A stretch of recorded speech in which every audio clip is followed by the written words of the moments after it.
SF ఆధ్వర్యంలో మన ఆదోని కాలేజీలో జరిపినటువంటి మీటింగ్కు అందరికీ స్వాగతం సుస్వాగతం.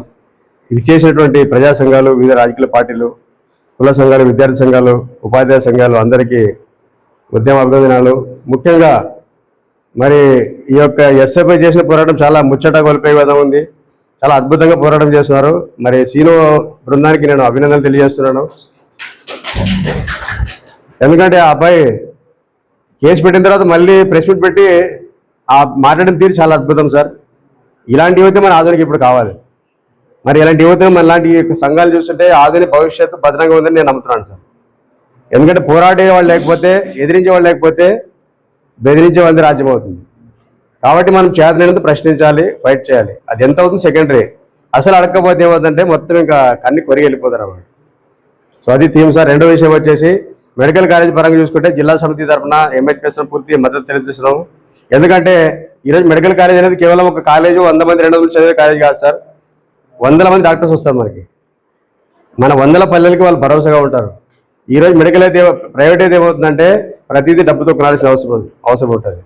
కాబట్టి చంద్రబాబు గారు మరొకసారి ఆలోచించాలి. ఎందుకంటే ఈ కూటమి ప్రభుత్వానికి వీళ్ళు ఎంత డెవలప్ చేసినా కూడా ఒక పడవకి ఒక రంధ్రం ఎలా దెబ్బతీస్తుందో ఈ మెడికల్ కాలేజ్ ప్రైవేటైజేషన్ అలా దెబ్బతీస్తుంది చంద్రబాబు గారి ప్రభుత్వానికి. అలా నమ్ముతున్నాము. రెండో విషయం ఏమంటే ప్రజాసంబద్ధంగా ఫైట్ చేస్తున్న వారిపై మరి దారుణంగా ఆ రోజు పోలీసులు వ్యవహరించడం చాలా దుర్మార్గం అంటే దీన్ని ఖండిస్తున్నాము.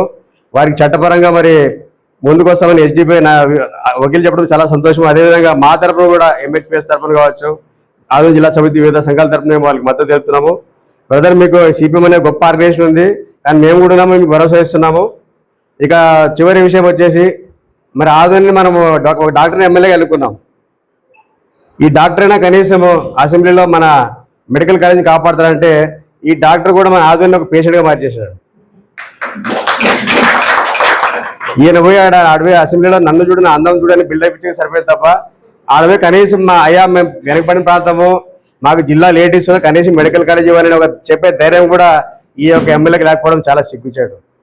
ఎందుకంటే అసెంబ్లీకి ఎందుకు పంపించాం ఎమ్మెల్యేని? మా కోసం మాట్లాడమని. మా సమస్య పిల్లలు ఈరోజు జైలుకు పోయేంత వరకు ఫైట్ చేస్తున్నారంటే ఇంత పెద్ద సమస్య. మరి ఎమ్మెల్యే ఎందుకు మాట్లాడడం లేదని పార్థసారథిని సూటిగా ప్రశ్నిస్తున్నాం. కేవలం ఆయన ఏదో నెలకు జీతం తీసుకునేకో లేకుంటే ఆయన గొప్ప పెద్దరికం చేసుకోవడానికి ఎమ్మెల్యే గెలిపలేదు. కాబట్టి ఖచ్చితంగా ఎమ్మెల్యే పార్థసారథి గారు చాలాసార్లు చెప్పినాడు. ఏమన్నాడు? నేను చెప్తే మోడీ నా మాట తీసేయడన్నాడు. మరి పోయి మోడీతో కూర్చో, మరి కూర్చొని సాధించి మెడికల్ కాలేజు అంతే. ఉత్త పిట్టల ద్వారా మాటలు ఎమ్మెల్యే.